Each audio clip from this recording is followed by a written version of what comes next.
I've got some troubling news about England's royal family. Princess Rosalind did not soften the words, and she did not ask the palace for permission to make them easier to hear. In one astonishing announcement, the Princess Royal declared that when Alexander's era began, Isabel would hold no governing influence, no advisory authority, and no private power over the future king's royal household. The kingdom of Aldermore froze. Isabel's future had just been defined publicly and brutally. Rosalind held the room calmly, making the declaration more severe with every second of silence that followed it. The royal household, the advisors, officials, and staff who support a monarch's daily duties would belong to Alexander alone, and she stated plainly that Isabel would have no real power inside it. That mattered because the queen consort had spent 19 years beside King Edmund, sitting in on private discussions, and living close enough to the throne that her presence carried a quiet, unspoken weight of its own. Now that closeness had been cut away from the next reign in a single sentence. Alexander did not interrupt. He kept his hands folded, and still as his aunt gave public language to a boundary he had struggled for months to define on his own. The prince knew his future reign could not simply inherit every arrangement built around his father's court. And yet hearing Rosalind say it so bluntly, in front of senior staff, forced a private conflict into the open air where it could no longer be managed quietly. Across the palace, in a smaller sitting room overlooking the East Gardens, Isabel heard the words secondhand, relayed by a nervous aide who could barely meet her eyes. She lowered her teacup, missed the center of the saucer, and the sharp crack of porcelain against would stop the room cold. The queen consort stared straight ahead, shocked less by the reduction of her influence than by the certainty and finality with which her future had just been described to a room she wasn't even in. Edmund felt the danger the moment the words reached him. The phrase "no advisory authority" struck the king hard, because advisory authority had always meant trusted access, the ability to sit quietly in a room and offer guidance before a decision was made, and his sister's wording had been far too precise to be spontaneous. The monarch understood immediately that Rosalind was not speaking from instinct alone. She had discussed Alexander's future household structure with him directly, in a private conversation weeks earlier, and the future king had not challenged a single word of it. That silence, Edmund now realized, had carried its own quiet verdict. Rosalind rose when the briefing ended, but Alexander stayed behind. He waited until the last aide had left the room, then asked for one sealed file to be brought up from the family archive. Edmund watched his son carefully as the request was made. The Princess Royal paused at the door, because she knew exactly which file he meant. Months earlier, that small collection of handwritten notes had quietly driven a wedge between her and Isabel, and now Alexander was ready to read it again on his own terms.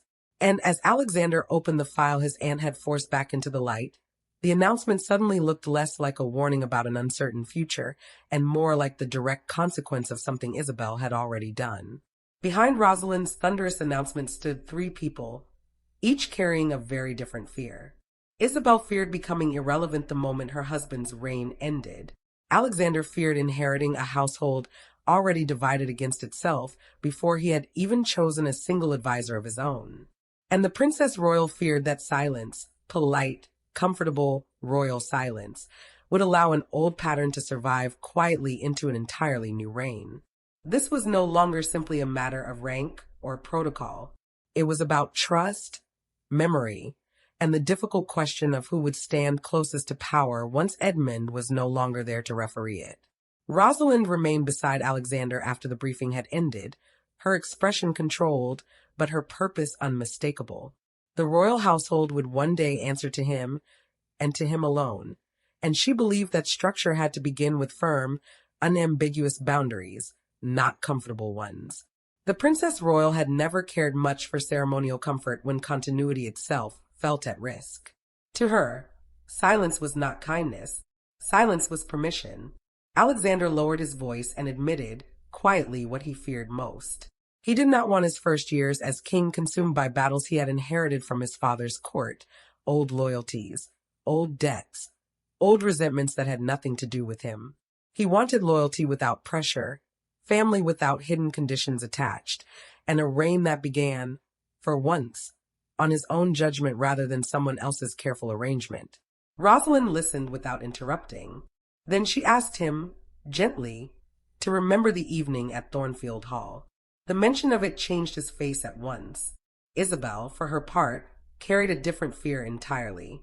Her royal life had been built beside Edmund, close to private conversations, close to decisions that made her feel secure in a world that had never fully accepted her. Now the coming reign threatened to remove the very access through which she had always measured her place in the family. The queen consort told the king, in private, that Rosalind had reduced 19 years of quiet service to a single humiliating sentence spoken in front of staff. Edmund reached for her hand. She pulled it away before he could touch it. Edmund felt trapped between loyalty and succession, two things he had never before had to choose between. The monarch called his sister privately and asked her, directly, whether she was protecting Alexander or punishing Isabel. Rosalind refused to discuss the sealed file over the telephone, explaining only that its contents came from a documented account written the night after the Thornfield incident. Her refusal unsettled him far more than any accusation could have.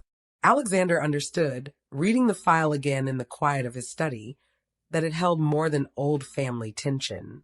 It contained the original notes from the night a private conversation had crossed, unmistakably, into pressure. And now that Rosalind had decided his future could not be quietly arranged around him without his knowledge, he had the papers brought up from storage and sat alone with them, waiting. For the future king, reopening those notes meant confronting not only Isabel's ambition, but his own long silence and the cost of having allowed fear to speak first for so many months instead of him. Those notes carried Alexander back to one particular evening at Thornfield Hall, the moment Rosalind would later describe as the point when concern hardened into certainty. Months before the Princess Royal's announcement stunned the kingdom, there had been a dinner at Thornfield that the family never spoke of publicly. The table had been cleared. Edmund had retired early, tired from a long day of engagements.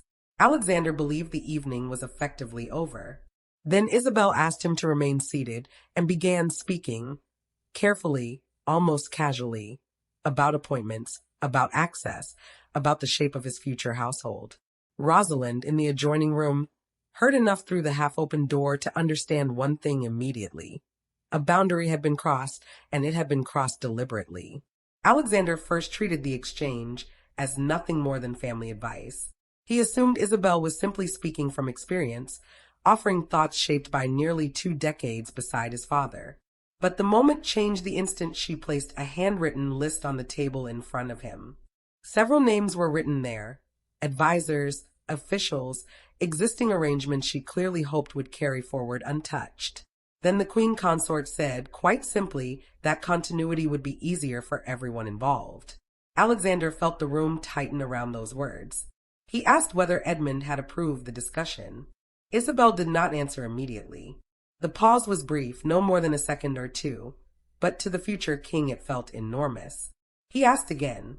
She said the king valued stability, but she still did not say outright that Edmund had authorized the list itself. That silence damaged something deeper than trust between them. It made Alexander wonder, for the first time, whether his future was already being quietly arranged before he'd had any real chance to shape it himself. Rosalind heard the change in their voices and stepped into the room. She saw her nephew standing, and Isabel still seated beside the folded list of names, and something sharp moved through her at once. Alexander looked, in that moment, genuinely cornered inside what had begun as an ordinary family evening. Isabel insisted, more than once, that she was only trying to protect stability for everyone. Rosalind stepped forward, took the paper from the table, folded it once, and asked plainly why a future monarch was being handed advisors before he had chosen a single one of his own.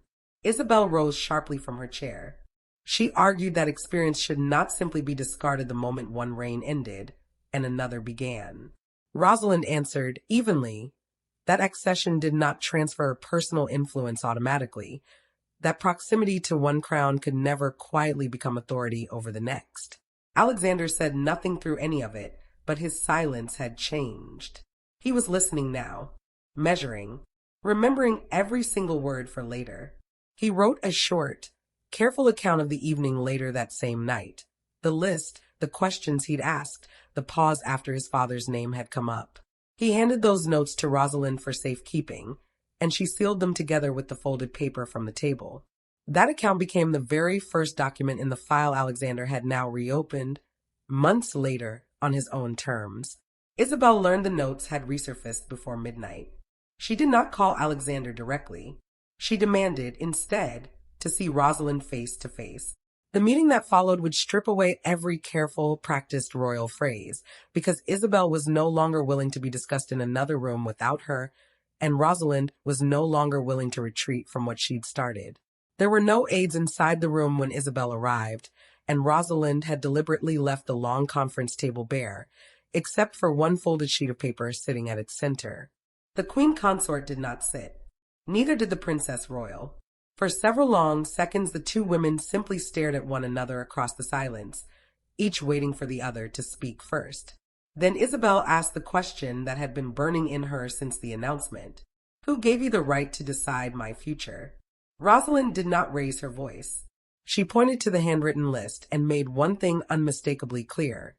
She was not changing Isabel's title, and she was not erasing her place beside Edmund.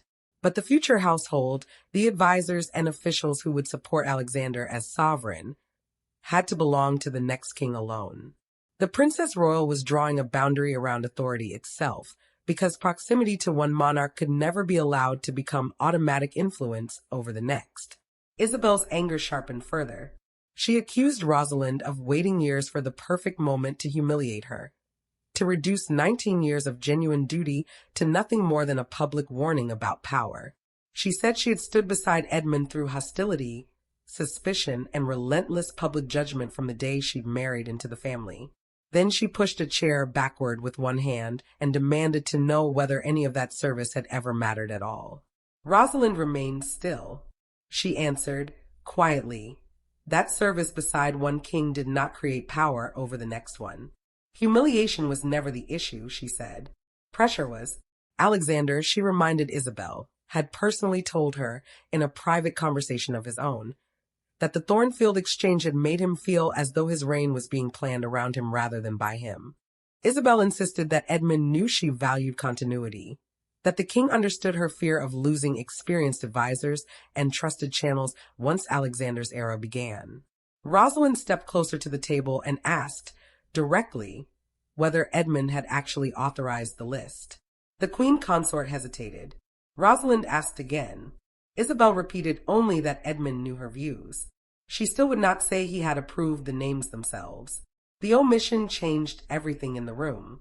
Rosalind folded the paper once more and told her that concern became interference the moment Alexander was handed a structure he had never asked for. Isabel's expression hardened, but beneath the anger was something far more fragile. Not simply the fear of losing influence, but the deeper fear of becoming irrelevant entirely once her husband's reign came to its natural end. The meeting broke apart before either woman could say anything more. Edmund had summoned them separately. The king had finally read his son's written account of the Thornfield evening in full, and he wanted answers without Rosalind or Isabel in the room together to shape them. Once Edmund read his son's own words, the conflict stopped being simply a feud between two women. It became, instead, a question of what the king himself had allowed to happen under his own roof. Edmund read Alexander's account twice. On the second reading, he removed his glasses, set them down beside the file, and did not speak for nearly a full minute. He was not reading gossip, and he was not reading an accusation. He was reading his son's own careful description of feeling pressured about a reign that had not even begun yet. Suddenly, Rosalind's announcement was no longer the most painful thing in the room. Alexander's long silence before it was. Edmund finally understood what the future household truly meant, that it would eventually answer to Alexander, not to the loyalties his own father's court had spent decades building. He had always known succession would transfer authority. He had simply never expected the emotional separation to begin so long before his reign was actually over. Edmund asked Alexander to meet him alone, with no aides present and no prepared language between them. He looked at his son and asked, simply, why he had never come to him after the Thornfield dinner. Alexander waited before answering. He said he had not wanted his father's final years as king consumed by another family confrontation, another painful choice between Isabel and someone else he loved. Edmund felt the words land heavily. He had wanted, more than anything, to protect Isabel from public isolation. But he could no longer pretend that marital loyalty gave him the right to quietly shape his son's future authority for him.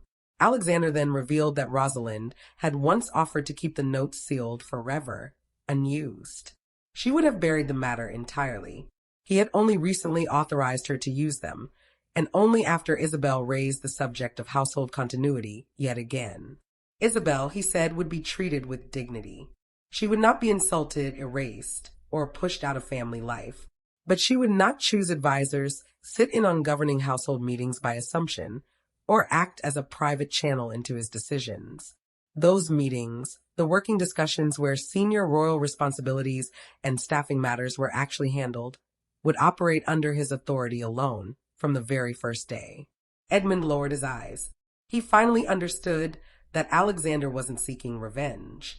He was protecting the beginning of his own reign before anyone else had the chance to define it for him. That understanding made the conversation harder, not easier, because it meant Edmund had one task left and he knew he could no longer avoid it. Isabel was waiting for him to defend her, and the king knew, walking back toward her rooms, that he could not. Isabel expected Edmund to close the door on the whole matter, to dismiss Rosalind's announcement as overreach and promise, as he always had, that things would be quietly corrected. Instead, the king stood beside the fireplace and asked her to sit. She knew from his voice alone that something fundamental had shifted. Then he said the words she had feared since Alexander's name first became inseparable from the future of the crown. I cannot give you authority in a reign that will not be mine. Isabel stared at him in disbelief.